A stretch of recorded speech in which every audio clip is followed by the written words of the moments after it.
Bismillahirrahmanirrahim. Assalamualaikum warahmatullahi wabarakatuh.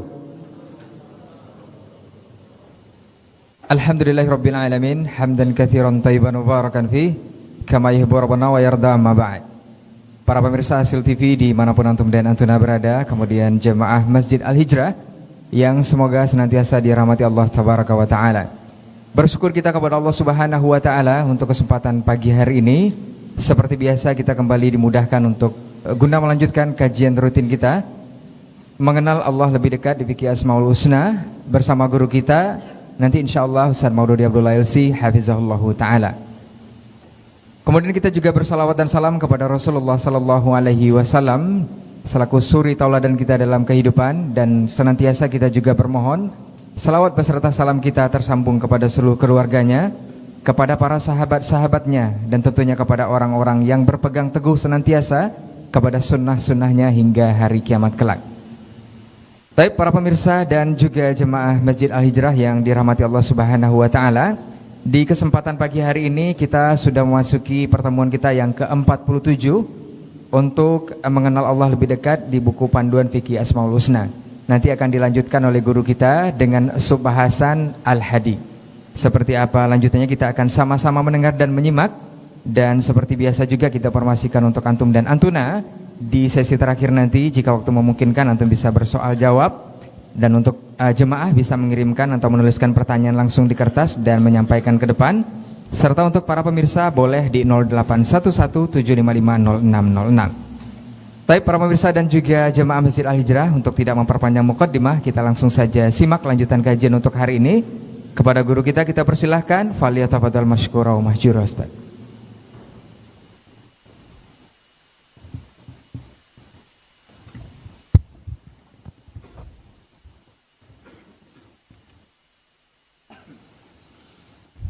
Assalamualaikum warahmatullahi wabarakatuh.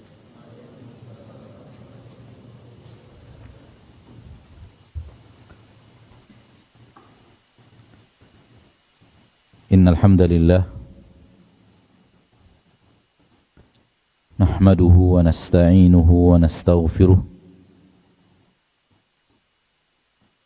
wa na'udzu billahi min shururi anfusina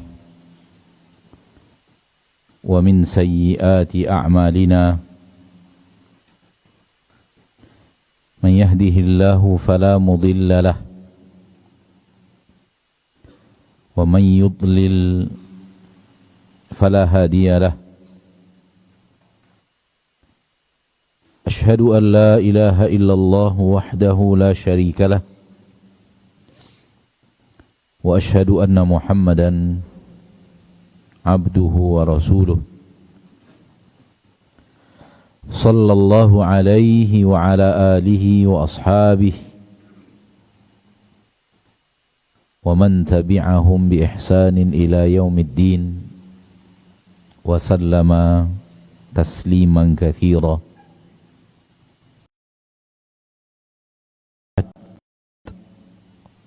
معاشر المسلمين، معاشر المسلمات,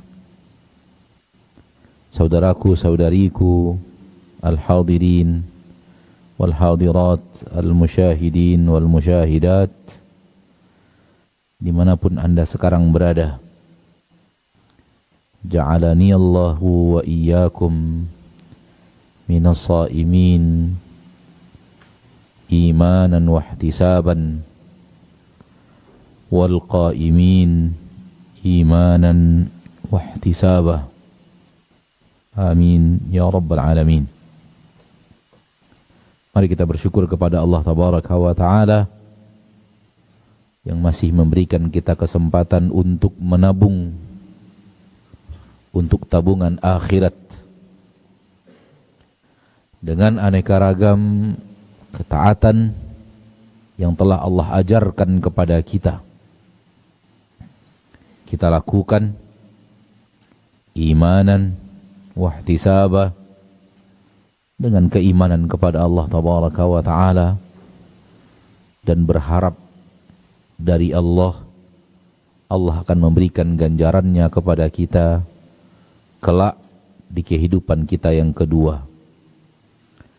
Dan inilah sebenarnya harta kita yang sesungguhnya. Sesuatu yang bisa kita tabungkan untuk akhirat dan kita lakukan di dunia ini.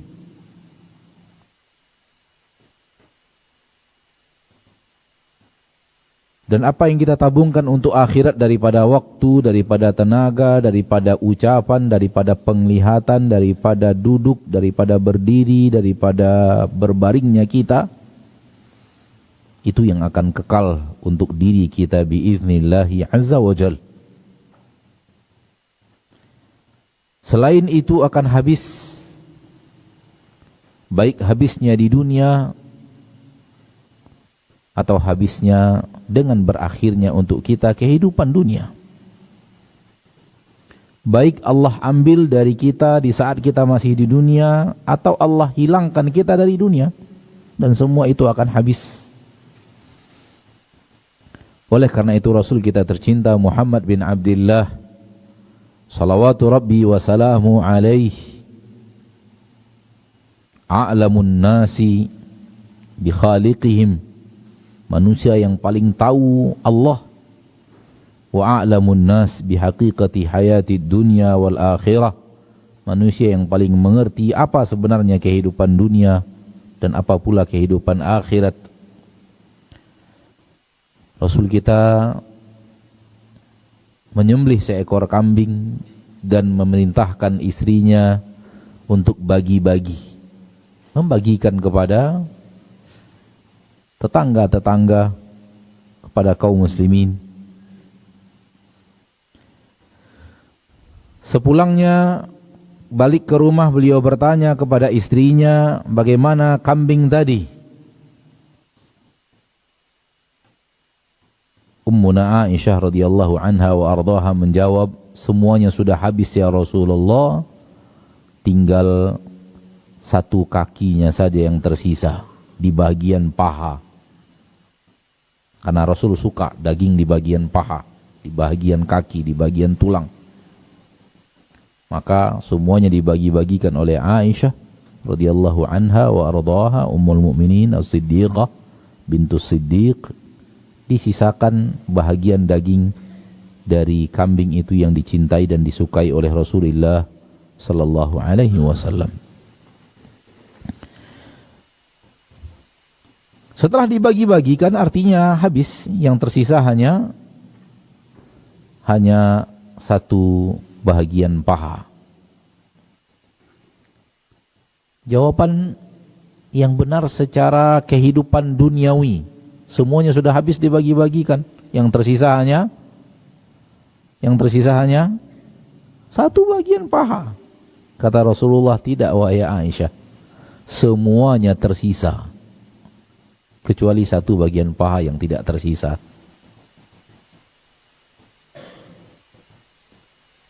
Yang tadi dikatakan habis, justru itu yang tersisa. Itu yang kekal abadi di surga Allah tabaraka wa ta'ala, di surga ilahi.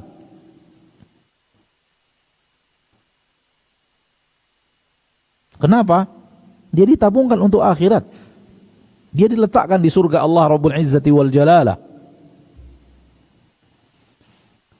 Yang tadi kita anggap habis, salah. Itu yang tersisa. Yang habis, ini yang akan dimakan sekarang, ini habis ini. Yang tidak ditabungkan untuk akhirat, habis. Kenapa? Dia berakhir di dunia dan selesai di dunia, habis di dunia. Dan tidak ada sisanya. Kecuali hanya berbentuk hasil akhir dari metabolisme tubuh. Adapun selainnya tadi disimpankan di surga Allah tabaraka wa ta'ala, dan ketika dia menjadi pahala terletak di surga Allah, dinikmati khalidina fiha abada. Dan kita berani memastikan itu karena itu sedekahnya Rasul tercinta Muhammad sallallahu alaihi wasallam yang pasti diterima oleh Allah dan pasti Allah letakkan di surga dan pasti dinikmati oleh Rasulullah sallallahu alaihi wasallam selama-lamanya. Lihat bagaimana cara pandang Rasul terhadap kehidupan dunia yang habis dan cara pandang Rasul untuk kehidupan akhirat yang abadi. Kalau itu berlaku untuk seekor kambing yang dibagi-bagikan, berlaku untuk semuanya. Berlaku untuk semua harta yang kita infakkan, itulah yang tersisa. Yang ada sekarang ini, kalau tidak kita infakkan di jalan Allah, tidak dengan ikhlas, maka dia habis. Waktu yang kita gunakan untuk akhirat itulah waktu yang bermanfaat dan tersisa untuk diri kita. Waktu yang kita habiskan untuk dunia habis sudah. Habis, tak ada yang bersisa, tak ada yang kekal. Demikian juga kata-kata yang kita keluarkan untuk kita tabungkan di akhirat. Bacaan Al-Quran, zikir, tasbih, takbir dan tahmid, amar ma'ruf nahi mungkar. Dan kalimat-kalimat yang kita gunakan di atas ridho Allah untuk mengharapkan ridho Allah, itulah dia bahagian daripada amal kita yang tersisa insya Allah di surga Allah. Karena tidak ada kepastian, maka kita mengatakan apa? Insya Allah. Maka mari wahai manusia, hiduplah di dunia untuk akhirat, agar apa yang engkau miliki di dunia ini engkau sisakan mayoritasnya untuk akhirat dan berikan sebahagian untuk dunia, karena Allah tidak menyuruh engkau melupakan dunia. Itulah dia kehidupan seorang mukmin yang sebenarnya. Ikhwani wa akhwati fid din, bahasan kita pada hari ini nama Allah Al-Hadi, yang bermakna Allah yang Maha memberi hidayah.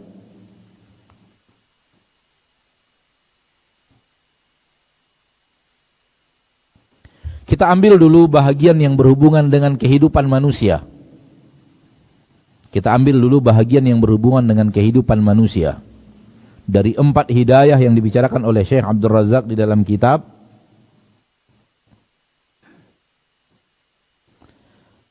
kita ambil 2 bahagian yang dia adalah berkenaan dengan kita sebagai seorang insan.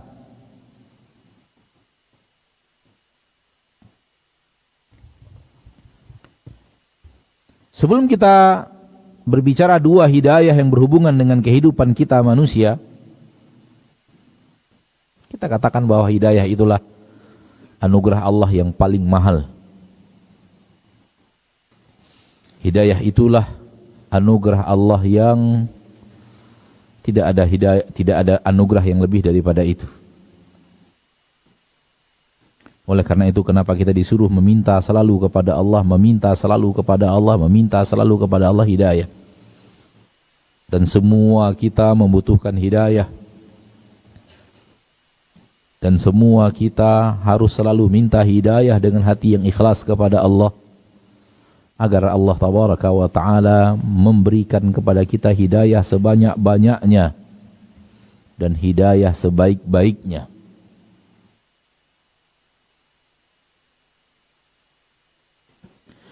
Saudaraku, saudariku, hidayah bervariasi secara kualitas dan kuantitas.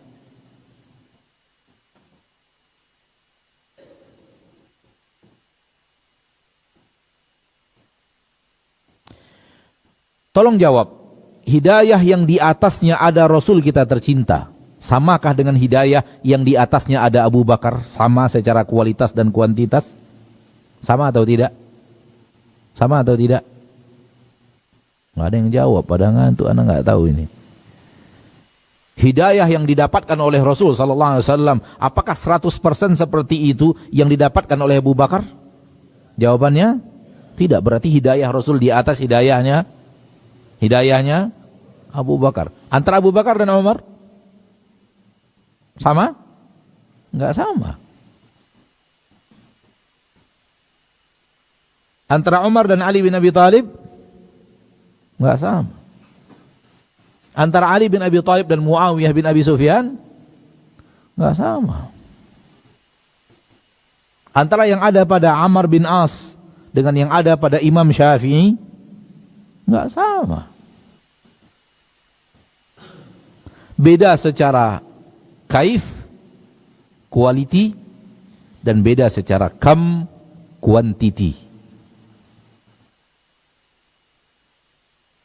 Kalau kita bisa memahami itu, maka kita bisa memahami manusia ini hidup, manusia yang beriman hidup di atas hidayah yang banyak sekali jenjangnya.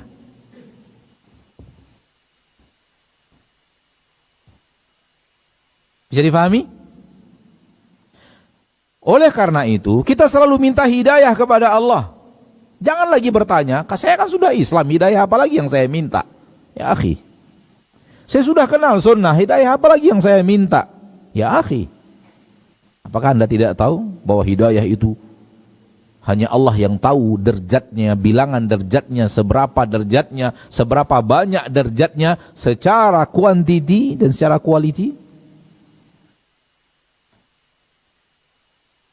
Maka minta terus hidayah kepada Allah agar Allah mencurahkan kepada Anda hidayah sebanyak-banyaknya secara kualitas, secara kuantitas.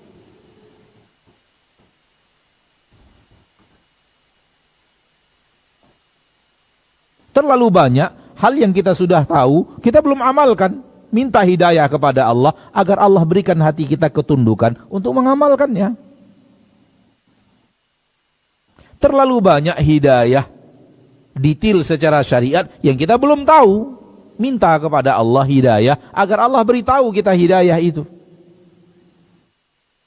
Terlalu banyak sesuatu yang belum sempurna kita ketahui, minta kepada Allah berikan saya hidayah agar Allah sempurnakan kepada kita hal tersebut. Atau terlalu banyak jalan yang masih salah kita menempuhnya, minta kepada Allah hidayah agar kita dibenarkan cara menempuhnya.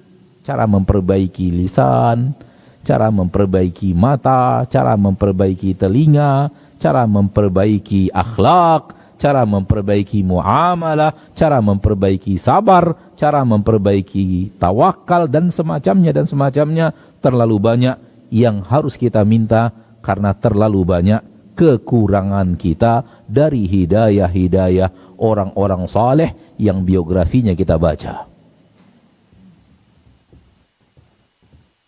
Nampak? Betapa hidayah kita sangat kurang dibanding hidayah yang Allah berikan kepada Imam Syafi'i.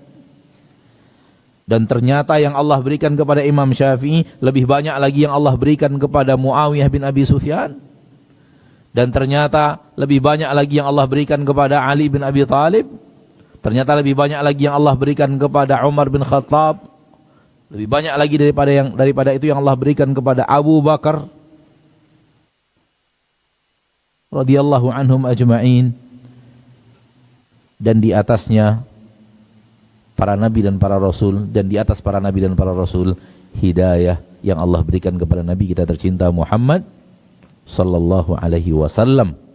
Dan tempat sesuai dengan hidayah derajatnya yang tertinggi yang Allah berikan di dunia, itulah tempat di surga Allah Rabbul Izzati wal Jalalah. Ketika Nabi kita tercinta mendapatkan hidayah tertinggi, maka di surga Rasulullah sallallahu alaihi wasallam yang punya tempat tertinggi di mana tidak ada lagi manusia yang bisa sampai setinggi itu.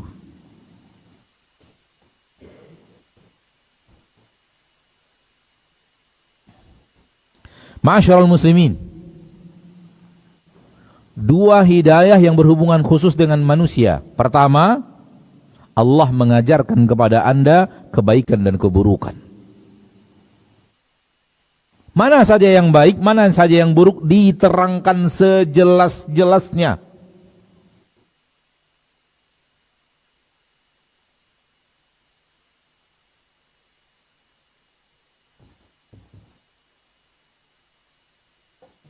Ini hidayah pertama, disebut dengan hidayatul irsyad. Dan ini kepada semua manusia Allah terangkan. Sesuai dengan kadarnya masing-masing, tapi Allah terangkan kepada semua manusia.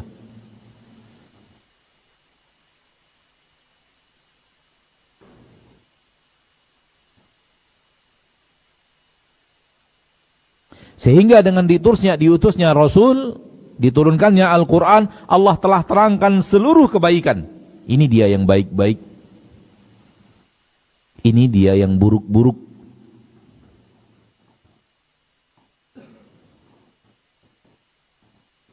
Sehingga dengannya manusia bisa membedakan mana kebaikan, mana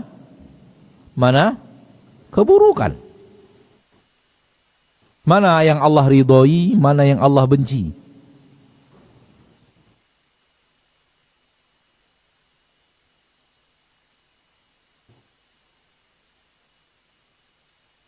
Ini adalah hujjah Allah kepada manusia agar di akhirat tak ada lagi manusia yang bisa mengatakan, wahai Rabb kami, andai engkau turunkan kepada kami hidayah di permukaan bumi, niscaya kami tidak akan sesat. Itu tidak ada lagi di akhirat. Habis. Kenapa? Semuanya sudah diterangkan. Semua jalan ke surga telah diterangkan, tidak ada yang tersisa. Semua jalan ke neraka telah diterangkan dan dilarang, tak ada yang tersisa. Itu yang dikatakan oleh Nabi kita tercinta Muhammad bin Abdullah sallallahu alaihi wasallam, "Ma min amalin yuqarribukum ilal jannah illa waqad amartukum bih." Tak ada lagi amalan yang akan mendekatkan kalian ke surga melainkan aku telah perintahkan kalian untuk mengerjakannya. "Wa ma min amalin yuqarribukum ilan nar illa waqad nahaitukum an."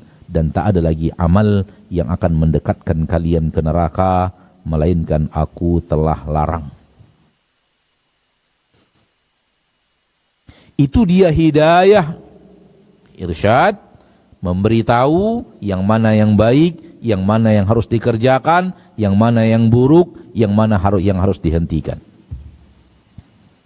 Babnya adalah bab hujjah.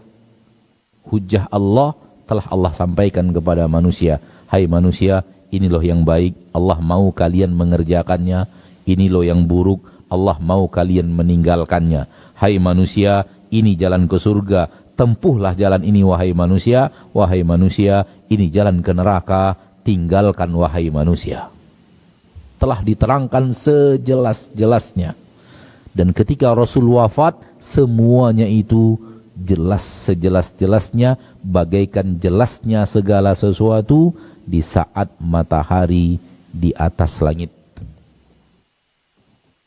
Ketika matahari di atas langit, jam 12 siang, dengan adanya cahaya matahari yang menerangi bumi, jelas nggak segala sesuatu? Mana yang pohon, mana yang tiang masjid, mana yang besi, mana yang kayu, mana yang daun hijau, mana daun yang sudah menguning, mana coklat, mana tai kambing. Jelas nggak? Mana warna merah, mana warna putih, mana yang pensil kita, mana yang pensil orang lain. Jelas nggak? Nampak nggak? Mana yang baju kita, mana yang baju orang, mana yang tanah kita, mana yang tanah orang.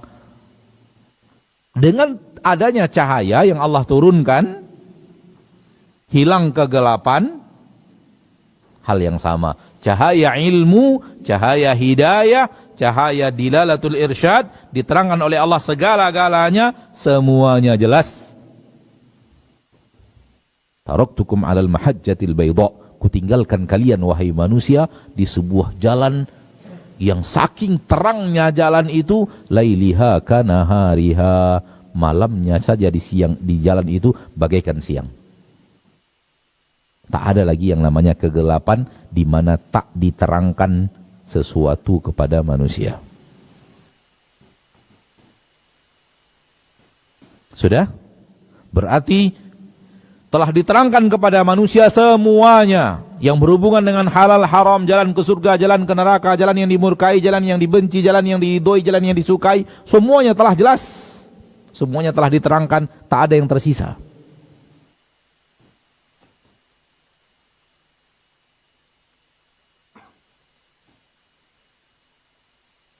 Di sini makna Rasul pemberi hidayah. Di sini makna para ulama menerangkan hidayah, mengajarkan hidayah.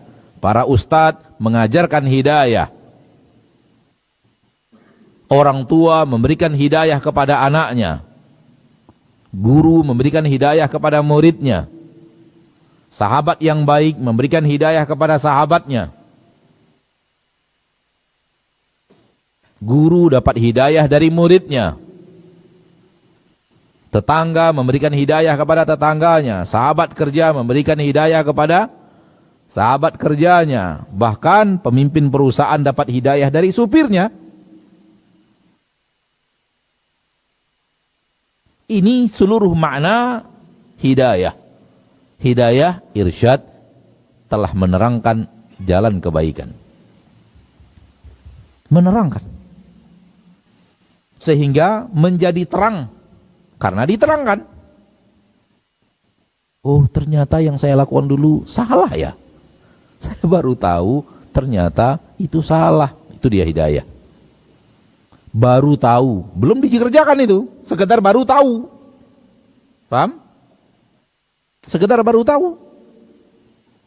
Saya baru tahu dari supir saya baru tahu dari anak saya baru tahu dari rekan kerja saya baru tahu karena duduk di pengajian tadi sudah dapat hidayah. Tapi hidayah apa?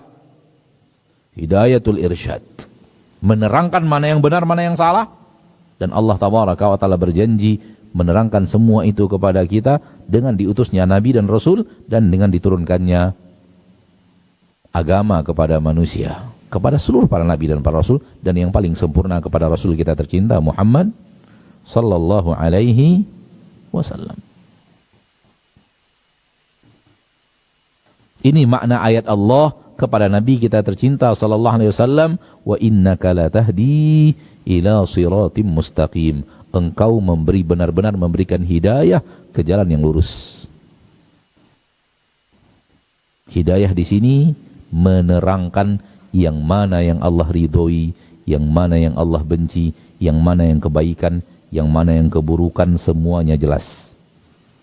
Tak ada yang tersisa. Ma farratna fil kitabi min syai'. Tak ada yang kami sisakan di dalam kitab sesuatu apapun yang belum diterangkan. Semuanya sudah diterangkan dengan jelas.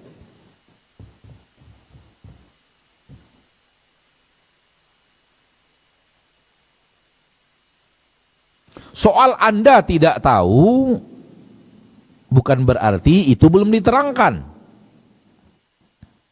Ilmu Anda tak sampai ke sana. Oleh karena itu bagi Anda yang tidak tahu perintahnya, fas'alu ahla dzikri, tanya yang tahu. Tanya yang mengerti agama, tanya orang yang belajar ilmu agama, tanya orang yang mendalami Al-Qur'an, tafsir. Tapi telah diterangkan.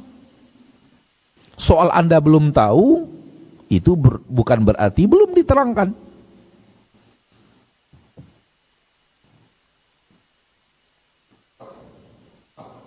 Baik. Ini hidayah yang pertama. Ingat, telah diterangkan mana jalan kebenaran, mana jalan keburukan. Mana jalan kebaikan, mana jalan keburukan, mana jalan ke surga, mana jalan ke neraka. Sudah? Lalu Allah berikan kepada kita kemampuan untuk memilih.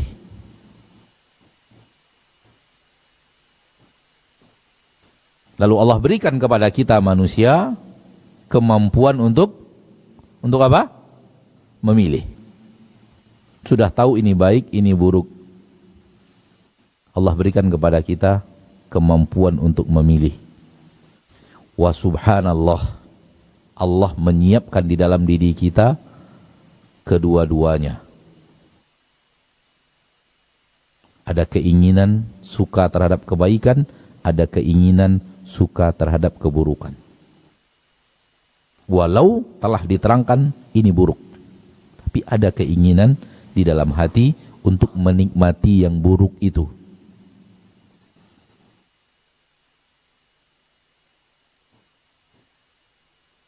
Wa ma tasha'una illa ayyasha Allahu rabbul alamin. Tidaklah kalian berkeinginan, berarti manusia punya keinginan. Manusia punya keinginan memilih kebaikan atau keburukan. Akan tetapi keinginan yang kalian lakukan itu, yang kalian inginkan itu tidak akan terjadi illa ayyasha Allah, kecuali kalau Allah berkeinginan dia terjadi, maka akan terjadi. Kalau Allah inginkan terjadi, semua yang kalian inginkan, semua yang kalian pilih tidak akan terjadi kecuali Allah inginkan itu terjadi.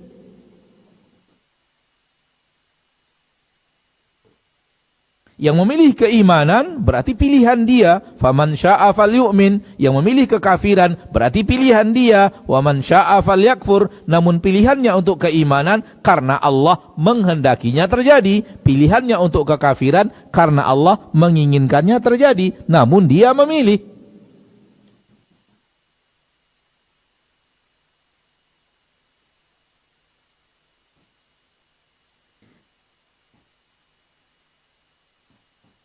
Di sini sesatnya Qadariyah yang mengatakan sesatnya Jabariyah yang mengatakan manusia tidak punya kemampuan untuk memilih, dia tergantung pilihan Allah saja.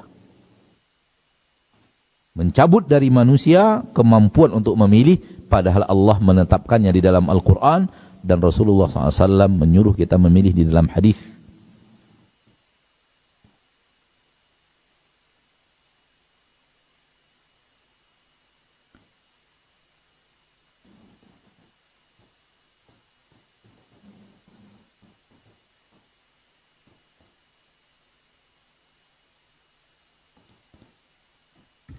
Hidayah satu lagi yang mana? Hidayah yang satu lagi adalah ketika manusia ingin memilih kebaikan, lalu Allah mudahkan untuknya kebaikan tersebut sehingga terwujud.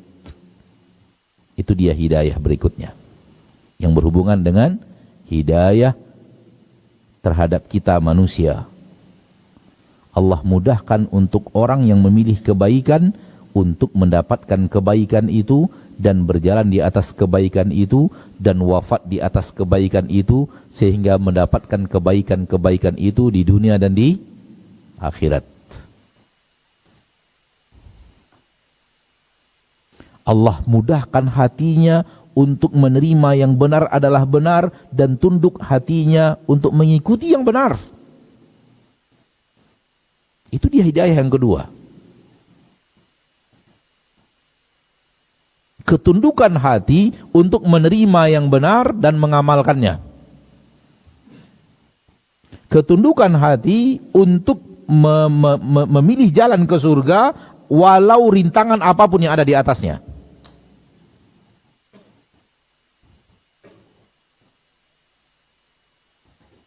Istiqamahnya pilihan manusia untuk selalu mengatakan yang benar apapun rintangannya.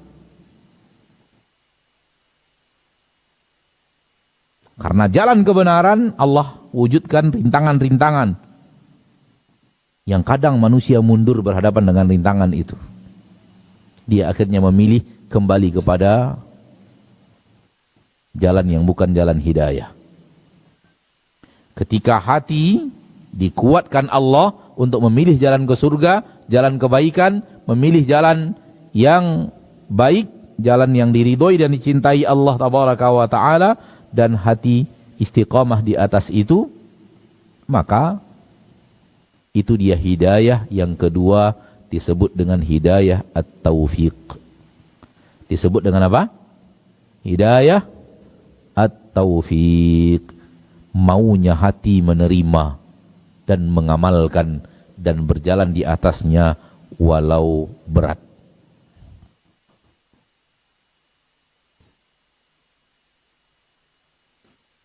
Walau kadang tantangannya nyawa.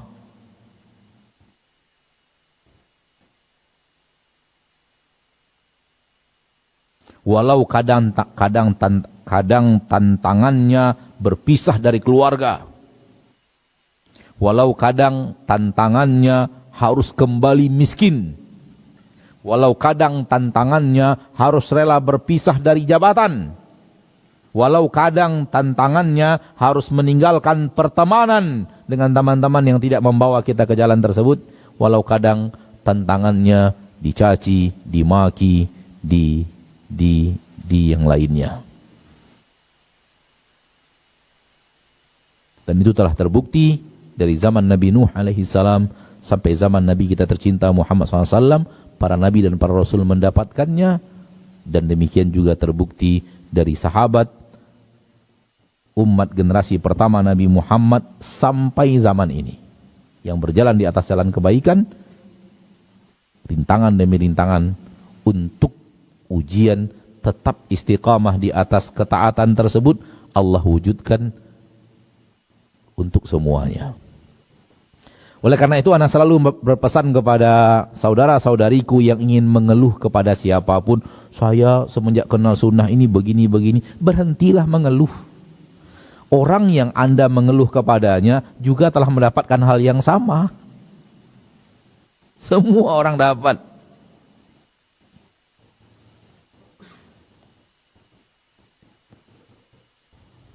Di sini kita memberikan kajian, ada datang keluhan, Ustadz, saya semenjak kenal kajian sunnah ini, orang tua saya marah kepada saya. Di sana, di pulau yang lain kita memberikan kajian, Ustadz semenjak saya ini, kemudian saya harus begini. Ustadz semenjak ini saya kemudian dijauhi teman-teman. Ustadz semenjak saya begini saya dimarahi bos. Ustadz semenjak saya begini saya di...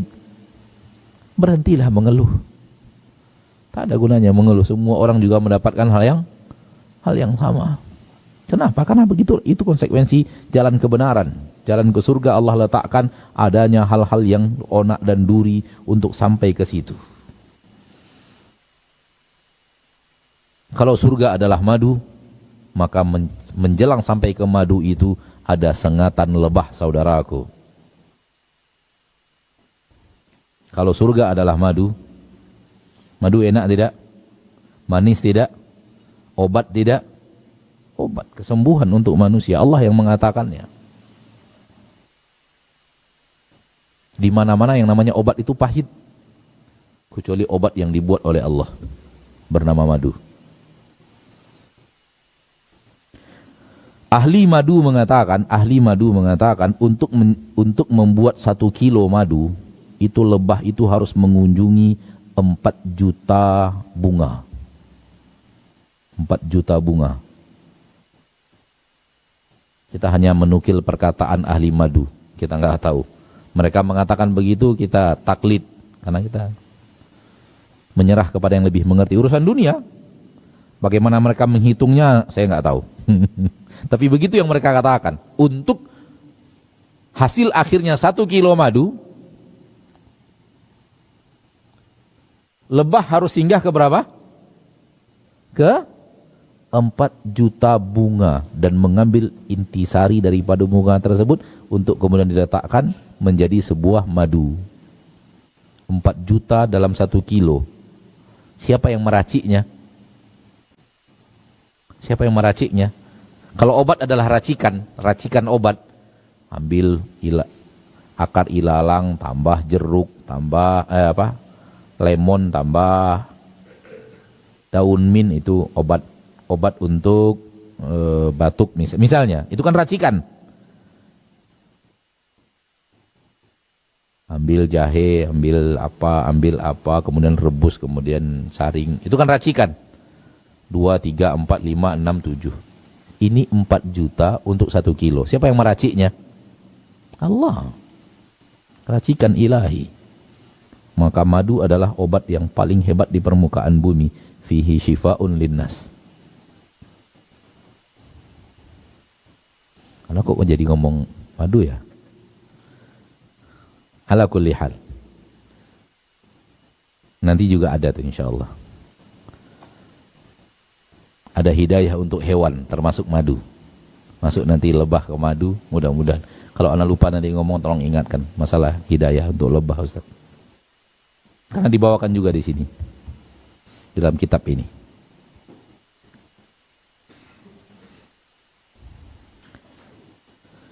Untuk sesuatu yang sangat berharga bernama madu, racikan ilahi yang luar biasa, 4 juta sari bunga untuk 1 kilo madu.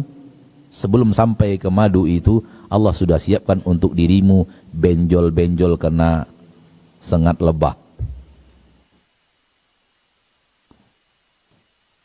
Faham maksudnya? Untuk surga yang sangat mahal, Kita harus benjol-benjol dulu. Harus ada kepedihan. Siap enggak? Hati untuk menerima tantangan itu. Hati yang Allah teguhkan untuk menerimanya, apapun rintangannya, itulah hidayah yang sangat mahal yang bernama hidayatut taufik. Hidayah apa namanya? Taufik, di mana hati Allah jadikan menerima kebenaran, mengamalkannya, ikut kepadanya, apapun rintangan. Lihatlah hidayah yang menyapa Bilal bin Rabah secara khusus, dan lihatlah juga secara umum yang menyapa seluruh para sahabat. Akhirnya mereka berhadapan dengan rintangan-rintangan hebat sampai akhir hayat. Namun hati mereka tetap di atas jalan kebenaran itu dan memperjuangkannya untuk mendapatkan sesuatu yang bernama surga Allah Rabbul Izzati wal Jalalah, ridho Allah dan pertemuan dengan Allah Subhanahu wa ta'ala.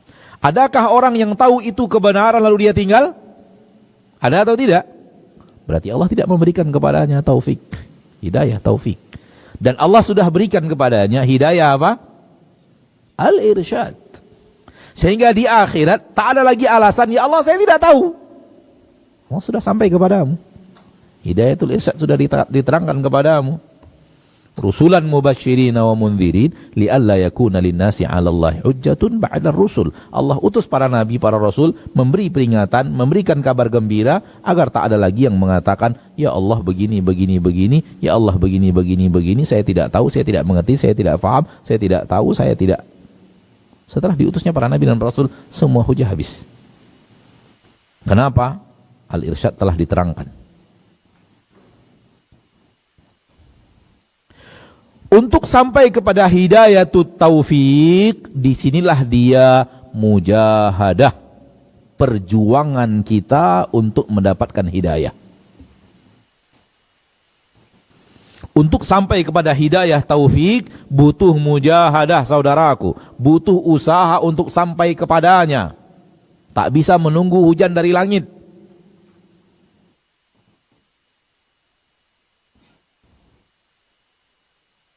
Fahami, untuk sampai kepada hidayah taufik mirip dengan dapat sampai kepada rezeki. Dan dia adalah rezeki yang paling mahal.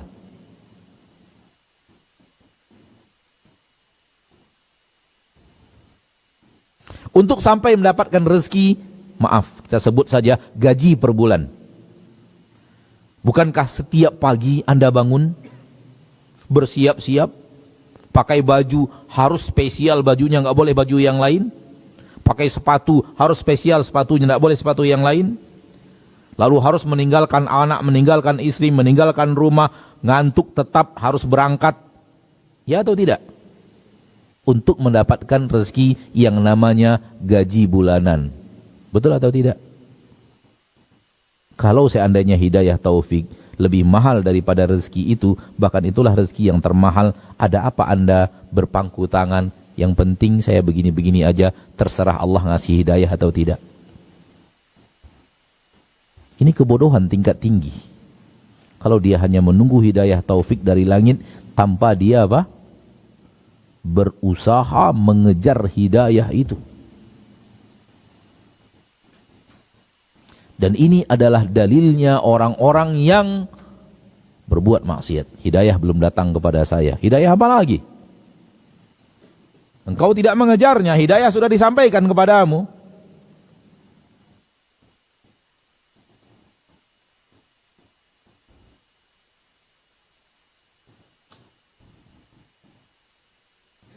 Ketika manusia berusaha untuk mengejar hidayah taufik, ada hal yang terjadi, yaitu dia bergerak sejengkal, Allah berikan hidayah satu depa. Dia bergerak satu depa, Allah berikan hidayah satu hasta. Dia mengejarnya berjalan, Allah mendekat, mendekatkan hidayah kepadanya lebih daripada sekedar berjalan. Karena Allah mencintai engkau melakukan itu. Dan Allah mudahkan kepadamu hidayah itu. Inilah makna hadis di mana Allah tabaraka wa taala mengatakan melalui hadis qudsi, yang mendekat kepadaku satu jengkal, aku mendekat kepadanya satu dhira', hasta. Yang mendekat kepadaku satu hasta, aku mendekat kepadanya satu apa namanya ini? Oh, inilah pokoknya, apa sebut bahasa Indonesia? Depa ya. Satu depa. Yang datang kepadaku berjalan, aku datang kepadanya berlari. Hidayah akan datang kepadamu lebih daripada yang engkau mencarinya. Allah memudahkan jalan ke surga. Adapun ketika manusia sedang berusaha untuk mendapatkan jalan yang buruk, Allah berusaha mendatangkan kepadanya Allah mendatangkan kepadanya rintangan-rintangan. Tujuannya adalah agar engkau sadar engkau harusnya ngerem dan balik arah.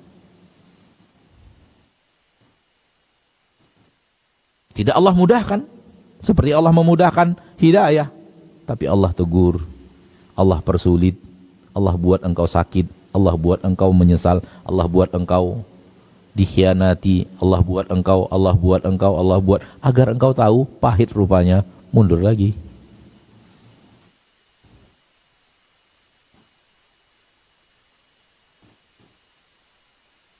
Maha suci Allah, Maha kuasa Allah, Maha pengasih Allah, Maha penyayang Allah, Maha memberi hidayah Allah kepada hamba-hambanya. Si hamba yang memilih jalan hidayah, hidayah taufik, dimudahkan dan dia terus melanjutkan sampai kepada suatu titik di mana dia tak mungkin lagi sesat, maka Allah label dia penduduk surga. Namun ini di ilmu gaib, kita tidak tahu. Hal yang sama, seorang hamba memilih kesesatan, Allah tegur, dia lanjutkan lagi kesesatannya, Allah tegur lagi, dia lanjutkan lagi kesesatannya, Allah tegur lagi, dia lanjutkan lagi kesesatannya, Allah tegur lagi, sampailah pada satu titik di mana Allah memberikan kepadanya keputusan, engkau penduduk neraka dan tak mungkin lagi berbalik menjadi penduduk surga.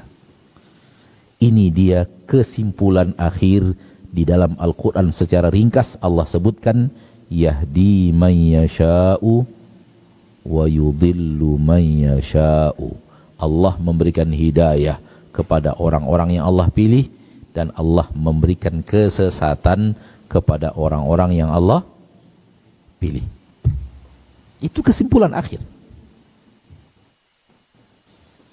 Dan jangan difahami pemahaman awam, hidayah di tangan Allah, kalau aku sesat berarti di pilihan Allah kepadaku. Bukan itu maknanya.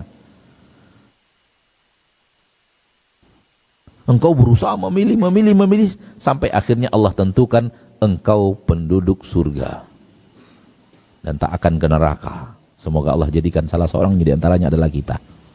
Amin ya rabbal alamin. Itu ada di alam gaib namun kita tidak tahu. Namun yang ada di alam gaib tersebut telah Allah sampaikan kepada manusia ketika manusia-manusia yang imannya tidak terganggu ketika mereka dapat berita penduduk surga. Kalau iman-iman yang terganggu kayak kita, lebih baik tidak. Iman kita akan terganggu kalau kita dapat keterangan itu. Saya tidak mewakili antum lah, mewakili diri ana sendiri. Sekiranya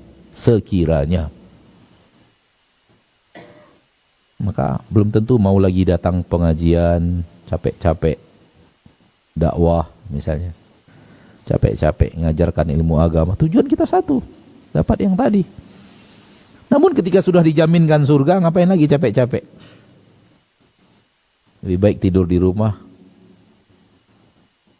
berleha-leha dengan dunia, kan surga sudah di tangan. Beda dengan para sahabat. Para sahabat walaupun sudah dijamin surga, namun mereka semangat ibadah mereka tidak berhenti, dan semangat lari dari maksiatnya tidak berhenti, takut nerakanya tidak berhenti, harap ke surganya tidak berhenti. Padahal sudah dijamin surga oleh Allah melalui lisan Rasulnya tercinta Muhammad sallallahu alaihi wasallam. Mudah-mudahan dengannya kita mengerti hidayah. Hidayah untuk kita manusia. Namun ada dua hidayah lagi. Ada dua hidayah lagi. Hidayah yang pertama disebut oleh Allah oleh Syekh di bahagian pertama daripada hidayah untuk seluruh makhluk, termasuk hewan. Untuk apa? Untuk mengerjakan hal yang untuk maslahat dalam kehidupan dunianya.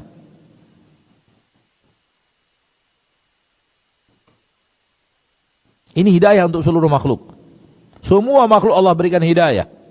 Untuk apa? Untuk melakukan hal yang maslahat dalam hidupnya.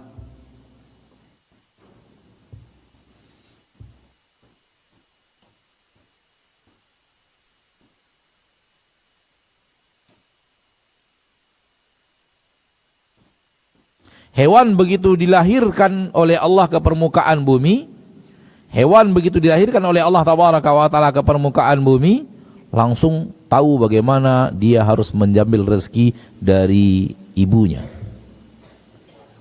Siapa yang memberikan hidayah? Allah. Termasuk manusia. Begitu lahir, tahu bagaimana cara mengambil rezeki dari ibunya. Siapa yang mengajarkan?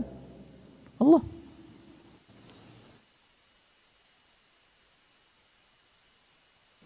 Setelah itu tahu bagaimana cara mencari nafkah. Lihatlah seekor semut yang berjalan jauh, harus naik, harus turun, harus begini, harus begitu untuk sampai kepada rezeki. Siapa yang memberikan hidayah? Allah. Ini disebut dengan hidayah ammah, hidayah secara keseluruhan. Allah memberikan kepada makhluk semuanya hidayah untuk dia lakukan hal yang berhubungan dengan kemaslahatan dalam hidupnya. Sehingga hewan-hewan pun Allah berikan kemampuan yang spektakuler menurut kita,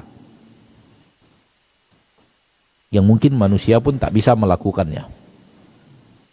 Salah satunya adalah lebah tadi. Itu hidayah yang Allah berikan kepada seluruh makhluk. Bagaimana hidayah Allah berikan kepada lebah sehingga dia bisa memilih untuk mengeluarkan obat yang akan Allah berikan kepada manusia. Dan lebah tidak akan memilih bunga yang ada racunnya. Karena ini adalah obat, bukan racun.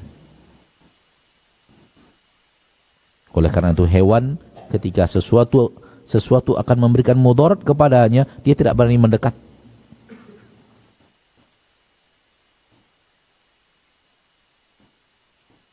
Kata orang sekarang kalau antum belanja sayur di pasar, lalu ada sayur itu bolong-bolong karena dimakan ulat, beli itu sayur itu.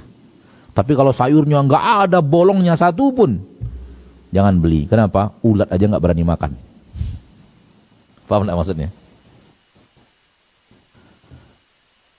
Ulat aja tahu itu racun. Di daun itu telah banyak apa? Racun. Sehingga dia nggak berani makan. Ada racun di daun itu.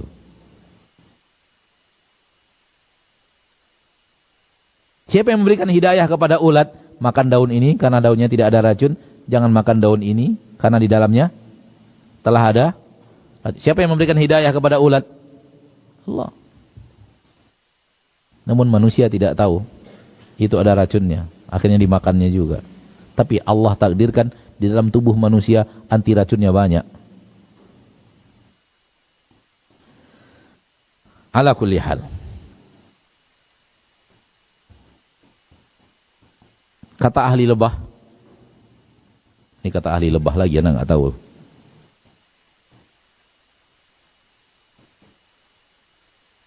Lebah itu ketika membangun sarang, tahu kan bagaimana bentuk sarang lebah kan?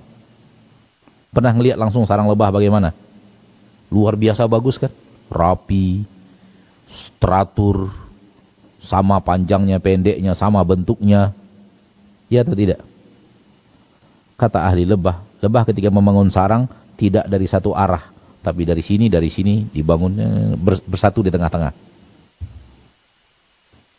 Begitu kata ahli lebah, wallahu a'lam.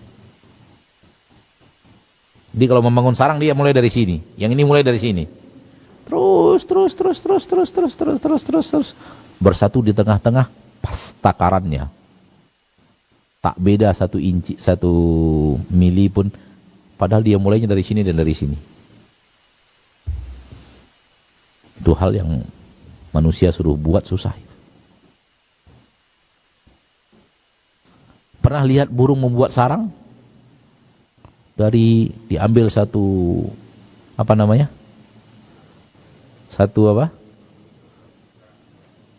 pokoknya itulah jerami lah namanya, daun kan yang sudah kering-kering, dibawa terbang, dianyam di atas, turun lagi, ambil lagi, bawa ke atas, anyam lagi, ambil lagi.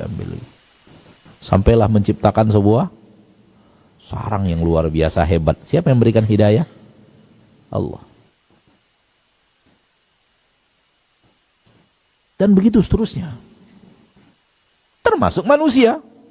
Manusia mencari rezeki, manusia mendapatkan rezeki, manusia bagaimana bisa punya keturunan segala macam. Semua itu hidayah ammah, hidayah umum Allah berikan kepada manusia. Allah menciptakan manusia dan Allah memberikan hidayah kepada semua manusia. Allah menciptakan semua makhluk. Allah memberikan hidayah kepada semua makhluk untuk kemaslahatan dalam hidupnya.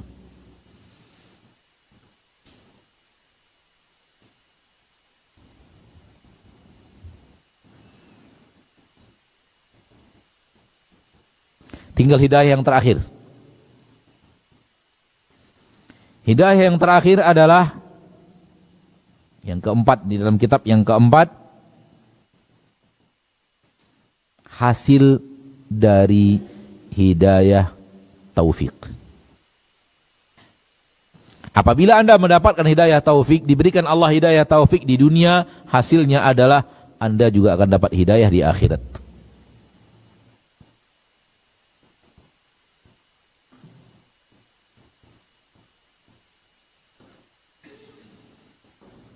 Di mana Allah berikan hidayah kepada penduduk surga, aneka ragam hidayah di akhirat yang jelas tampak. Di mana orang ketakutan, dia bahagia. Di mana orang menyesal, dia bahagia dengan catatan amalnya. Di mana manusia berjatuhan dari sirat, dia berjalan selamat sampai ke penghujung. Dan begitu sampai di dalam surga, Allah berikan hidayah kemana dia harus berjalan menuju tempatnya di surga Allah. Dan tempatnya di surga Allah dia tahu lebih daripada rumahnya di dunia. Wa yudkhiluhumul jannata arrafaha lahum. Allah memasukkan mereka ke dalam surga. Allah memberitahu kepada mereka di mana tempat mereka di surga yang sangat luas itu. Jadi begitu penduduk surga, semoga salah satu di antara kita, salah satunya di antaranya adalah kita, begitu masuk surga, dia langsung tahu kemana dia harus pergi, sebagaimana dia tahu sekarang ini, kalau disuruh pulang ke rumahnya, bahkan lebih tahu lagi nanti tempat di surga dibanding tempatnya di rumahnya di dunia ini. Antum tahu enggak rumah antum di dunia sekarang? Ketika dilepas di Pekanbaru ini, tahu jalan ke sini ke rumah saya, atau lewat sini, atau lewat sini, tahu enggak jalan ke rumah? Hal yang sama di akhirat. Walau penduduk surga belum tahu mana, belum pernah sampai ke rumahnya di surga Allah, ke istananya di surga Allah, namun begitu dia masuk surga, Allah berikan hidayah sehingga dia tahu bagaimana cara berjalan sampai ke tempat yang sangat luas, seluas langit dan bumi, surga Allah Rabbul Izzati wal Jalal. Allah berikan kepadanya hidayah untuk sampai ke tempat tersebut dan lebih tahu dia rumahnya di surga, lebih ilmu tentang di mana rumahnya di surga, lebih daripada ilmu tentang rumahnya di Pekanbaru. Allah yang memberikan hidayah. Fa'alul lima yurid.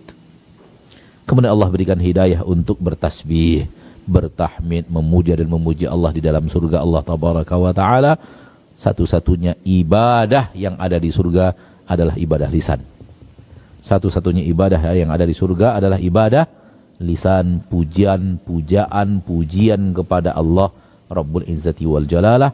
Dan Allah menjadikan pujian-pujaan yang ada pada hidayah lisan yang ada penduduk surga bukan berat seperti pujaan dan pujian Allah di dunia. Tidak, dia merupakan gizinya penduduk surga. Semakin rajin mereka memuja dan memuji Allah, semakin terasa nikmatnya yang ada di surga Allah Rabbul Izzati wal Jalalah. Dia adalah gizi hidup. Sebagaimana sebenarnya dia adalah gizi iman kita di dunia ini. Kalau kita rajin bicara Allah, rajin mengingat Allah, rajin bertasbih kepada Allah, rajin minta hidayah, rajin berdoa kepada Allah Tabar, itu gizi iman kita. Hal yang sama, kenikmatan di dalam surga dengan pujian dan pujian lisan ahli surga bukan bentuknya taklif seperti taklif yang ada di dunia. Namun para ulama mengatakan, sejauh yang kita tahu bahwa satu-satunya ibadah yang tersisa di surga adalah pujaan dan pujian penduduk surga kepada Rabb mereka Azza wa Jal. Alhamdulillahilladzi hadana lihada wa ma kunna linahtadiya laula an hadanallah. Dialah Allah pemberi hidayah satu-satunya saudaraku. Maka mintalah hidayah kepada Allah. Mintalah hidayah kepada Allah dengan hati yang serius minta hidayah. Dan setelah itu berjuang, berikhtiar menuju hidayah yang namanya hidayah taufik. Berjuang, harus mengejar, harus berusaha, harus bertungkus lumus, harus berdarah-darah. Dalam bahasa kita berdarah-darah. Harus berat, nggak bisa tidak. Kalau manusia yang paling Allah cintai bernama Nabi Muhammad SAW benar-benar luar biasa sulit hidupnya untuk sampai kepada apa yang Allah berikan kepada beliau, apalagi kita. Tidak mungkin kita Allah berikan lapang-lapang saja untuk sampai kepada posisi hebat di sisi Allah, itu nggak mungkin. Orang yang paling Allah cintai, begitu yang Allah inginkan kepadanya, apalagi untuk kita tak mungkin. Maka jangan berpangku tangan dalam mencari hidayah apa? Hidayah taufik. Allah yang memberikan hidayah semuanya. Apabila tidak mendapatkan hidayah taufik di dunia, hasilnya pun Allah memberikan hidayah jalan ke neraka. A'udzubillahi min dzalik. Kalau hidayahnya menyapa di akhirat, fahduhum ila siratil jahim, berikan mereka petunjuk dan hidayah menuju jalan yang mengantarkan mereka kepada jahim. Na'udzubillah thumma na'udzubillahi min dzalik. Ini dia ma'asyarul muslimin, ma'asyarul muslimat, bahasan kita tentang Al-Hadi. Maka mintalah hidayah kepada Allah karena dialah satu-satunya Rabb yang memberikan apa? Hidayah. Ini bahasan kita pada hari ini. Wassallallahu wasallam wa baraka wa an'am ala abdihi wa rasulihi Muhammad. Walhamdulillahi rabbil alamin. Kita dengarkan beberapa pertanyaan. Semoga ada ilmunya dari yang Allah berikan hidayah kepada kita untuk mengamalkannya. Satu poin terakhir, ana lupa tadi. Satu poin terakhir. Hidayatul irsyad boleh jadi guru antum jauh lebih tinggi ilmunya daripada antum. Tapi ingat, antum bisa mengalahkan guru antum dalam hidayatul taufik. Jangan anggap bahwa ketika guru itu mengajarkan kepada kita, mengajarkan kepada kita, mustahil kita bisa mengalahkan dia dalam bab hidayah. Jangan kira. Apa yang disampaikan guru kepada kita, apa yang diterangkan guru kepada kita, babnya hidayah apa? Hidayah apa? Irsyad, bukan hidayah itu taufik. Soal mengamalkannya, antum bisa lebih hebat daripada guru antum. Yakini itu.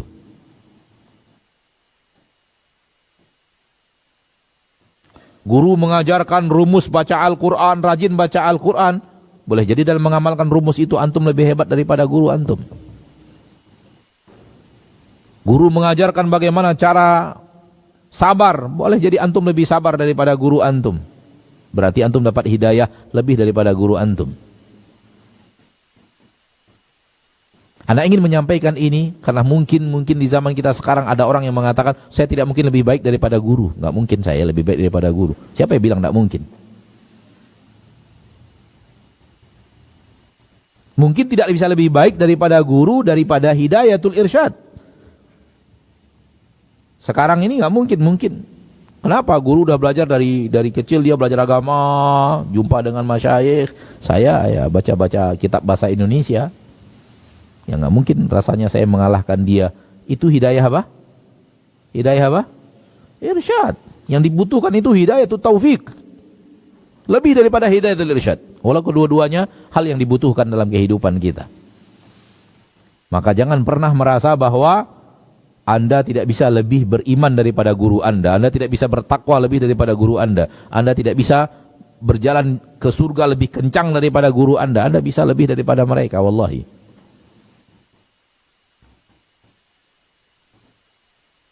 Sebagaimana dia juga bisa lebih daripada Anda. Semua itu terbuka luas. Barang siapa yang kuat ikhtiarnya, barang siapa yang kuat meminta kepada Allahnya, barang siapa yang lebih kuat berjuang ke jalannya, maka dia akan Allah berikan hidayah taufik lebih daripada yang lain. Karena Allah Maha Adil. Itulah dia ketakwaan mendekat kepada Allah. Semua bisa, walau dia adalah murid bukan guru, walau dia adalah orang yang hanya mendengar bukan yang memberikan pengajian.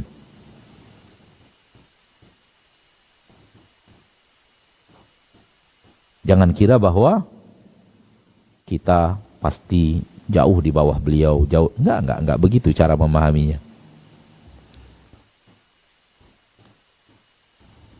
Guru wajib menyampaikan karena itu yang dia tahu dari syariat Allah. Soal mengamalkannya masing-masing punya posisi masing-masing. Bisa dipahami? Jadi jangan kira bahwa walaupun kita duduk di bawah, guru di atas mengajarkan agama, jangan kira beragama wajib juga kita harus di bawah guru kita. Belum tentu. Ada penduduk surga yang guru mereka di neraka. Na'udzubillah min dzalik. Padahal murid-muridnya penduduk surga. Mana guru kita? Mana fulan yang alim yang dulu mengajarkan kita di dunia, dicari di surga nggak ketemu. Lihat ke neraka, lagi di neraka diadab.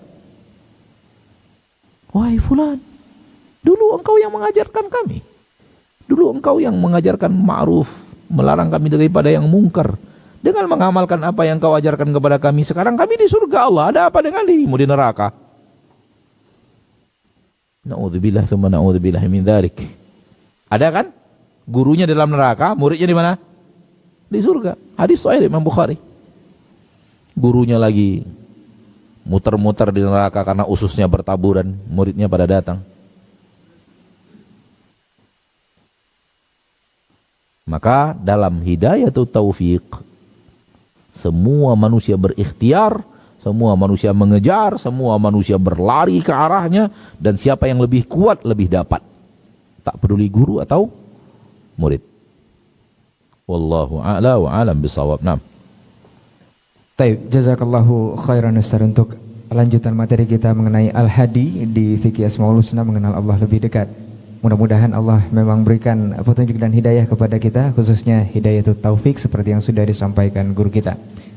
Tapi kita akan bacakan pertanyaan yang sudah masuk dari jemaah kita dan juga dari pemirsa RCTV yang sudah dikirimkan melalui 0811755606. Di sini Ustaz kita bacakan pertanyaan yang pertama dari jemaah. Assalamualaikum Ustaz. Waalaikumsalam warahmatullahi. Semoga Ustaz dan tim selalu dalam lindungan Allah. Amin wa iyyak. Mau bertanya Ustaz, mohon doanya. Dulu saya beragama Buddha Ustaz, dan sekarang alhamdulillah Allah telah beri saya hidayah Islam. Alhamdulillah saya 11 bersaudara, sudah 5 yang Allah beri hidayah Islam, 3 saudara kandung, 2 ponakan. Mohon doanya Ustadz, semoga saudara-saudara saya yang belum Allah beri hidayah Islam, Allah mudahkan juga untuk berhidayah. Dan mohon doanya juga Ustadz untuk anak saya yang sudah tamat pesantren tapi susah untuk disuruh sholat Ustadz. Apakah ini Allah tidak beri anak saya hidayah Ustaz? Naam Ustaz. Soal pertanyaan yang terakhir, jawabannya sudah panjang lebar tadi di dalam pengajian kita. Mungkin tidak perlu dijawab lagi ya. Karena jawabannya sudah panjang lebar. Hidayah taufik Allah berikan kepada manusia, harus dicari, harus dikejar, dan Allah yang akan memberikan taufik kepada hati. Allah yang akan memberikan taufik kepada hati. Kita tidak bisa memasukkannya ke dalam hati orang lain. Guru tidak bisa memasukkannya ke dalam hati muridnya. Orang tua tidak bisa memasukkannya ke dalam hati anaknya. Ponakan tidak bisa memasukkan kepada hati pamannya. Anak tidak bisa memasukkan ke dalam hati ayahnya, ayah tidak bisa memasukkan ke dalam hati anaknya. Nabi Nuh kepada anaknya, Nabi Ibrahim kepada orang tuanya, Nabi Muhammad SAW ridwanullahi sallallahu alaihi wasallam tidak bisa kepada hati pamannya. Jadi yang soal hidayah taufik semua itu di tangan Allah tabaraka wa taala. Dan ini aib yang sering terjadi, ya. Di pondok pesantren rajin sholat, ternyata rajin ke masjidnya hanya karena takut kena hukum. Begitu di rumah tidak lagi kena hukum, lagi malas ke masjid, lagi malas sholat malah. Ya, ini efek beragama karena peraturan, bukan karena hati yang ingin beragama. Semoga Allah jauhkan kita. Dan pertanyaan yang ada di dalam tadi bahwa minta didoakan saudara-saudara yang lain, keluarga yang lain untuk dapat hidayah. Semoga Allah memberikan kepada mereka-mereka yang masih hidup hidayatut taufik. Hidayatut taufik. Soal hidayatul irsyad pasti telah sampai kepada mereka. Mereka berada di negeri kaum muslimin, mereka bisa mendengar apa itu Islam, apa itu Nabi Muhammad sallallahu alaihi wasallam, dan Allah memiliki cara yang sangat banyak untuk menyampaikan hidayatul irsyad kepada manusia, karena siapapun yang wafat masih di atas kemaksiatan dan kekufurannya, hidayatul irsyad telah Allah berikan. Sehingga dia tidak bisa lagi berkata apapun di hadapan Allah kelak. Berarti hidayatul irsyad telah sampai. Yang belum sampai adalah hidayah apa? Taufik. Maka semoga Allah berikan kepada antum dan kita semuanya hidayatul taufik, dan Allah tambahkan hidayah taufik, dan Allah sempurnakan hidayah taufik kepada kita, dan Allah tabaraka wa ta'ala istiqomahkan kita sampai wafat. Kepada saudara kita tadi bertanya, dan kepada siapapun daripada mereka-mereka yang belum masuk ke dalam agama Islam, semoga Allah tabaraka wa ta'ala memberikan kepada mereka hidayatul taufik masuk ke dalam agama Islam. Dan yang sudah masuk Islam, agar Allah berikan hidayah taufik untuk masuk ke dalam sunnah. Wallahu a'lam. Baik, barakallahu fiik. Jazakallahu khairan untuk jawabannya dari saudara kita dari Jemaah Masjid Al-Hijrah yang sudah bertanya.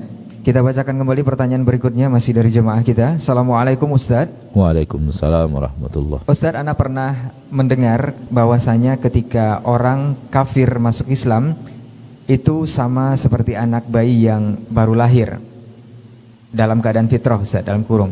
Kemudian jika dia meninggal dalam keadaan berhutang, Ustaz, sedangkan dia tidak tahu bahwasanya hutang tersebut akan menghalangi seseorang masuk ke dalam surga, apakah dia tetap masuk ke dalam surga, Ustaz, tanpa hisab?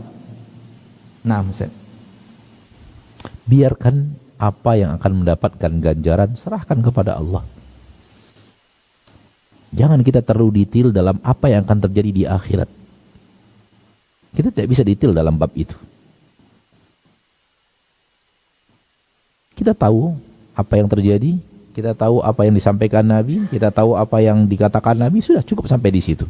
Detail-detailnya jangan. Kalau begini, kalau begini, kalau begini, kalau begini. Karena detailnya juga butuh dalil detail. Kita tidak tahu dalil detailnya bagaimana. Soal orang yang baru masuk agama Islam kemudian seperti bayi, ya, dari satu sisi, tidak dari satu sisi. Dari sisi yang sama dengan bayi adalah dia tanpa dosa. Dengan dia masuk Islam, semua dosa yang pernah dia lakukan dahulu habis. Tak punya dosa. Bayi juga tidak punya dosa. Tapi tidak dari satu sisi, tak sama dari satu sisi. Bayi tidak punya pahala. Sementara dia masuk Islam, seluruh kebaikan yang pernah dia kerjakan dahulu, semua kebaikan yang pernah dia kerjakan dahulu, langsung berubah menjadi kebaikan, menjadi pahala bagi dia di saat dia masuk Islam. Dari sisi ini tak sama dengan bayi. Bayi tidak punya apa? Tidak punya pahala kalau dia tidak masuk Islam dengan segudang pahala yang sudah banyak dari kebaikan-kebaikan yang pernah dia lakukan dahulu yang tidak diterima Allah karena dia belum Islam. Di saat dia Islam dikembalikan lagi kepada catatannya, semua menjadi pahala yang menumpuk. Itu tidak ada pada bayi. Jadi sama dengan bayi dari satu sisi, tidak sama dengan bayi dari satu sisi. Sehingga ini akan memberikan kebahagiaan kepada orang yang berani menempuh jalan untuk mengikrarkan dia memeluk agama Allah tabaraka wa taala. Nah. Baik, jazakallah khair Ustaz untuk jawabannya. Semoga saudara kita yang bertanya bisa paham dari jawaban Ustaz, dan ini adalah juga ilmu untuk kita bersama di hari ini. Kita jawab pertanyaan dari pemirsa Asil TV yang sejatinya juga berhubungan dengan tema kita untuk hari ini. Assalamualaikum Ustaz. Waalaikumsalam. Semoga Ustaz senantiasa dalam lindungan Allah. Izin bertanya Ustaz. Apakah Allah bisa mencabut hidayah untuk siapa yang Allah kehendaki Ustaz? Seperti ketika akhir hidup seseorang dalam kesesatan, padahal dulu adalah orang yang beriman dan taat. Seperti seorang yang dahulu berjalan di atas sunnah juga, dan ketika meninggal ternyata menjadi seorang ateis. Naam Ustaz. Dari mana kita tahu dia telah Allah berikan hidayah sehingga Allah cabut lagi?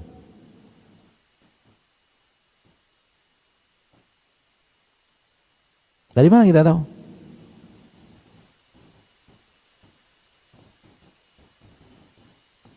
Pertanyaannya adalah, apakah Allah cabut lagi, Ustaz?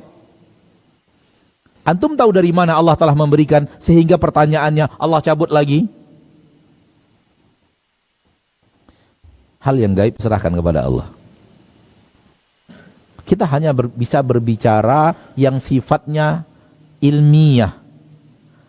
Ketika hal yang gaib sifatnya adalah tatbiqiyah, prakteknya kita tidak tahu lagi. Urusan di tangan Allah. Nampak enggak? Ustadz, bisakah Allah? Soal bisa pasti bisa. Cuman pertanyaannya adalah bagaimana Ustadz? Dia sudah dapat hidayah, akhir hayatnya Allah cabut hidayah, wafat dalam keadaan ateis. Apakah Allah cabut lagi hidayah itu? Pertanyaannya, Anda tahu dari mana Allah memberikan hidayah kepadanya? Sehingga pertanyaannya, dicabut lagi hidayah itu. Apakah ada kemungkinan bahwa dia sebenarnya tidak dapat hidayah? Dia hanya bermain? Dia hanya pura-pura? Dia hanya mencari dunia? Dia hanya mencari sahabat? Dia hanya mencari rekan bisnis? Kita tidak tahu. Maka praktek dari aneka ragam yang namanya gaib, biarkan di tangan Allah. Biarkan Allah yang mengatur, dan Allah pasti mengaturnya dengan penuh ilmu, dengan penuh hikmah, dengan penuh keadilan. Jangan hal yang gaib yang disampaikan Nabi langsung diterapkan kepada orang-orang. Nggak bisa. Ini hanya bab khabariyah, begini yang terjadi ketika Allah berikan hidayah. Soal Allah memberikan hidayah, Allah berikan hidayah. Namun siapa orangnya, bagaimana prakteknya, bagaimana pada individu-individu, kita tidak tahu. Karena semua itu sudah berhubungan dengan perkara gaib. Ada yang sifatnya bab ilmiah, ada yang sifatnya adalah bab tatbik ilmu itu ke dalam kehidupan harian. Apabila hal-hal yang gaib ditatbik dalam kehidupan harian, nggak bisa. Kenapa? Gaib.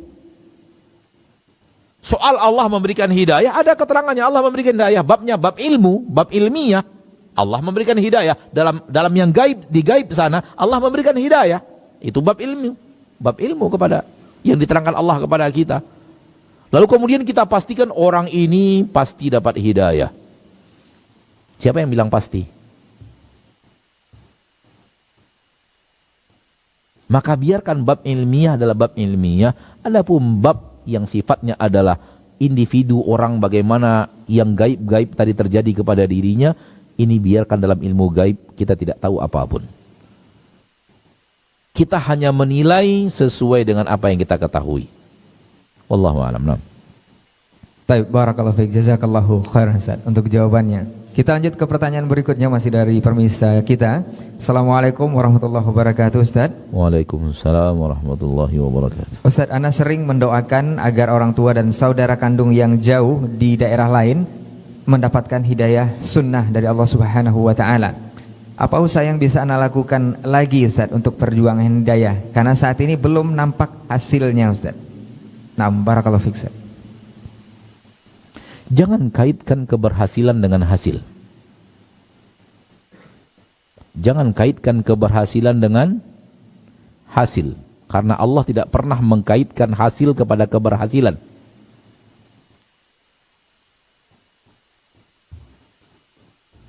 Ketika Anda telah mendoakan, Anda menasehati, Anda mengirim buku, Anda mengirim majalah, Anda mengajarkan kepada mereka ini yang harusnya diyakini, ini tontonan, ini guru-guru yang saya nasihati, untuk Anda telah memberikan kepada mereka sesuatu yang Anda lakukan di dalam dakwah.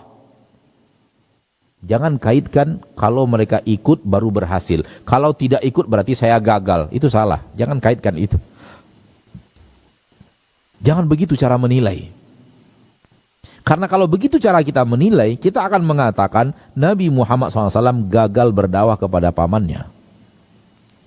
Nabi Nuh gagal berdakwah kepada istri dan anak-anaknya, dan istri dan anaknya.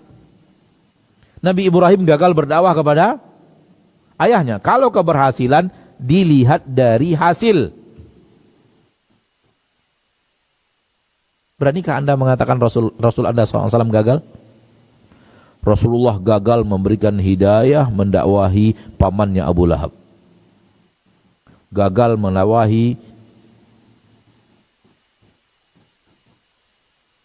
sepupunya Utbah bin Rabi'ah. Apakah begitu cara kita memahami? Atau kita mengatakan Rasulullah sukses semuanya?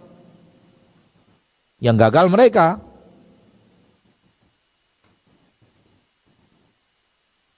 Maka Rasulullah sukses dalam dakwah. Tak ada yang lebih sukses daripada Rasulullah SAW, walau pamannya, sepupunya banyak yang tidak masuk Islam. Nabi Ibrahim yang kedua, manusia paling sukses, walau ayahnya tidak ikut. Maka jangan kaitkan hasil dari apa yang kita lakukan, disitulah keberhasilan atau kegagalan. Enggak begitu dalam dakwah ini. Dakwah ini adalah asal Anda berani mengatakan yang hak, berani menyuarakan yang hak, istiqamah dalam menyuarakan yang hak, apapun yang terjadi, sampai Anda wafat di atasnya, Anda berhasil. Dan hasilnya tidak dilihat. Walau tidak ada yang kemudian dapat hidayah satu orang pun di tangan Anda, namun seperti tadi Anda berdakwah, Anda berhasil, walau tak ada hasil. Nah, Taib, jazakallah khairan Ustaz untuk jawabannya. Semoga yang bertanya bisa paham dari jawaban Ustaz tadi. Kita lanjut ke pertanyaan berikutnya. Assalamualaikum Ustaz, izin bertanya. Waalaikumsalam warahmatullahi. Ustaz, apakah ada di zaman Nabi dan sahabatnya orang yang melakukan suluk, Ustaz, setiap bulan Ramadan? Mohon penjelasannya. Ini dikaitkan dengan ketika Nabi di Gua Hira, Ustaz. Terima kasih Ustaz, dari Pak Ujang di Maninjau. Yang ada adalah i'tikaf, bukan suluk.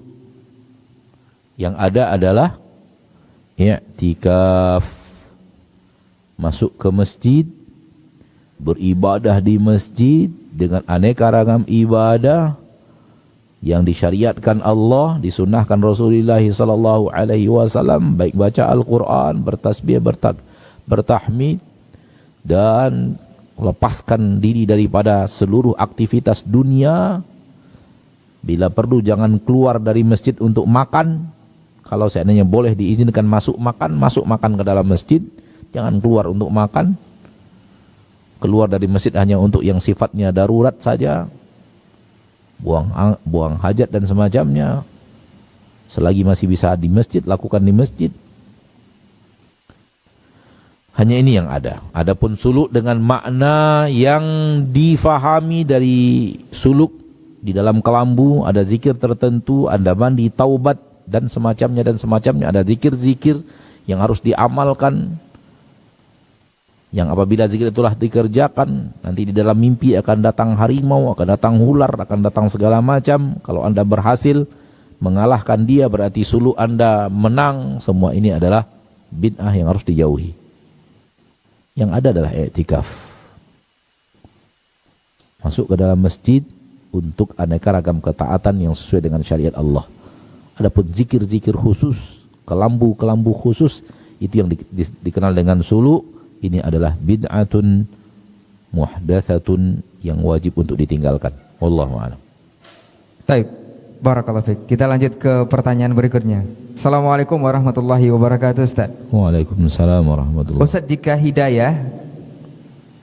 Ustaz, jika jalan ke surga itu dimudahkan oleh Allah Subhanahu wa taala dan jalan ke neraka sepertinya dipersulit sesuai yang sudah disampaikan tadi, Ustaz. Tapi kenapa orang ketika ingin berbuat baik selalu malah banyak rintangan dan ujian, dan ketika ingin berbuat maksiat sepertinya dimudahkan, Ustaz?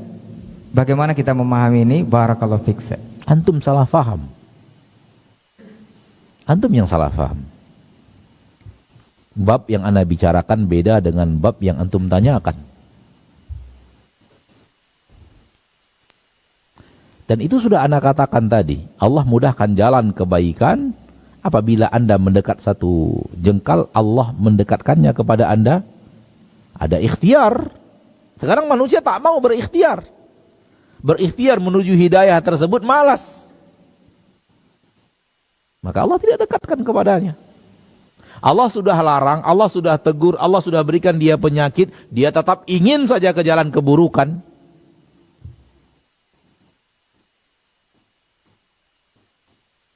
Itu yang Anda maksud tadi. Kalau Anda menyimak dengan baik, rasanya sudah Anda bahas tadi. Wallahu a'lam. Nah. Baik, jazakallahu khairan, Ustaz, untuk jawabannya. Ini ada pertanyaan terakhir dari jemaah sebenarnya, Ustaz. Bisa kita jawab, Ustaz? Silakan. Assalamualaikum warahmatullahi wabarakatuh, Ustaz. Semoga Ustaz dan keluarga selalu dalam lindungan Allah. Wa iyyak. Ana mempunyai hutang ke perusahaan, dan untuk pembayarannya dari perusahaan dibuatkan surat perjanjian dipotong gaji setiap bulan. Tetapi baru dipotong beberapa bulan saja sehingga hutang tersebut belum lunas. Dan sekarang tidak potong gaji untuk pembayarannya lagi. Bagaimana status hutang tersebut dan bagaimana sikap ana harusnya, Ustaz? Syukran. Tanyakan kepada pemilik perusahaan. Jangan tanyakan ke ana. Apakah sudah dimaafkan? Diputihkan? Atau masih tetap harus bayar? Kalau tidak, kamu saya tuntut di akhirat. Karena ini adalah hak pemilik perusahaan. Anda punya hutang kepada perusahaan, dipotong gaji. Sekarang nggak dipotong-potong, Anda diam saja. Oh, ini buktinya bahwa saya sudah tidak harus bayar lagi. Buktinya di mana? Tanyakan kepada perusahaan itu sendiri. Ini bagaimana status hutang saya? Kenapa gaji saya nggak dipotong lagi untuk bayar hutang? Apakah sudah dimaafkan?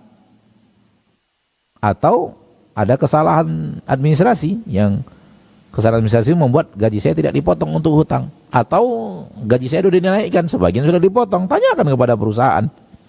Jangan kemudian keadaan ini membuat kita nyaman untuk kita nikmati harta tersebut, di akhirat dituntut. Lebih bagus di dunia diselesaikan daripada dituntutnya di akhirat. Ini berhutangnya ke perusahaan, tidak dipotong perusahaan, tanyanya ke ustadz. Ustadz bukannya pemilik keputusan bayar atau tidak bayar. Pemilik keputusan itu bayar atau tidak bayar, itu yang punya hak, dan yang punya hak di sini adalah perusahaan. Berarti pemimpin perusahaannya itu yang harus antum tanya. Sekarang saya kok gaji saya nggak dipotong untuk bayar hutang. Ada apa ini? Ada kemungkinan salah input, salah tulis, salah salah administrasi. Atau memang mungkin sudah ada keputusan hutang Anda dianggap lunas oleh perusahaan karena kinerja Anda yang selama ini nilai baik. Ketahui itu, kalau memang harus bayar. Karena itu adalah apa? kewajiban yang harus ditunaikan di akhirat tidak akan dimaafkan, kecuali dimaafkan di dunia oleh yang punya hak. Nah, Taib, jazakallah khairan Ustaz untuk jawabannya. Semoga yang bertanya bisa paham dari jawaban Ustaz dari jemaah kita. Nah, Ustaz, itu sepertinya pertanyaan terakhir Ustaz. Nah. Barakallahu fiik. Ma'asyiral muslimin, ma'asyiral muslimat. Ketahuilah bahwa terkadang kita tahu sesuatu masalah, kemudian ternyata masalahnya lebih daripada apa yang kita ketahui. Contoh yang terjadi pada diri ana dulu tahu bahwa ketika kita sholat, kita melewati ayat-ayat yang berhubungan dengan surga, kita boleh minta surga kepada Allah. Kemudian lanjutkan lagi ayat. Kemudian baca, bertemu lagi neraka, minta perlindungan kepada Allah dari neraka. Berdoa sambil baca ayat tadi. Melanjutkan ayatnya, ketemu ayat neraka, minta dulu kepada Allah perlindungan dari neraka 3 kali. Lanjutkan lagi ayat, ketemu lagi neraka, minta perlindungan kepada Allah dari neraka. Lanjutkan lagi ketemu surga, minta kepada Allah agar dimasukkan ke dalam surga. Itu boleh. Seperti itu yang anak tahu dulu. Bertahun-tahun seperti itu. Dan kita amalkan sampai di sholat wajib. Ternyata setelah beberapa tahun setelah itu dapat keterangan dari salah seorang ahli ilmu ulama bahwa itu hanya di sholat sunat. Sholat wajib tidak berlaku. Maksudnya adalah dulunya hidayahnya segini. Kemudian setelah itu Allah berikan hidayah lebih daripada itu. Penyempurna yang sebelumnya. Dan yang seperti ini ada. Yang seperti ini ada dalam kehidupan kita. Awalnya kita tahunya begini, ternyata yang lebih adalah yang seperti ini. Ini disebut hidayah juga. Hidayah ditambahkan oleh Allah. Disempurnakan lagi oleh Allah tabaraka wa ta'ala hidayah itu kepada kita. Dan ini juga yang kita minta kepada Allah. Ajarkan terus hidayah. Berikan terus hidayah kepada kami. Atau hidayah yang kita di dalamnya telah melakukan, minta kepada Allah, tetapkan saya di situ terus sampai wafat. Karena sebagian orang kemudian berpindah-pindah. Wallahu a'lam. Semoga Allah tabaraka wa ta'ala memberikan hidayah kepada kita untuk di atas keimanan, di atas la ilaha illallah hingga akhir hayat. Semoga Allah memberikan hidayah kita di akhirat ke surga Allah Rabbul Izzati wal Jalalah. Sampai di sini pertemuan kita pada hari ini. Wa sallallahu wasallam wa baraka wa an'ama ala abdihi wa rasulihi Muhammad. Dan untuk santri istirahat setengah jam, setelah itu kumpul lagi di masjid. Barakallahu fikum. Baik, jazakallahu khairan Ustaz untuk materi kita di kesempatan hari ini dan jawaban-jawaban dari pertanyaan yang sudah disampaikan juga dari pemirsa dan juga jemaah. Semoga apa yang sudah disampaikan oleh guru kita memang bisa menjadi ilmu dan kita terapkan dalam kehidupan sehari-hari. Afwan untuk semua salah kata dan khilaf bicara, semoga Allah mudahkan ke depannya kita akan bersama guru kita kembali. Subhanakallahumma wa bihamdika asyhadu an la ilaha illa anta astaghfiruka wa atubu ilaik. Wassalamualaikum warahmatullahi wabarakatuh.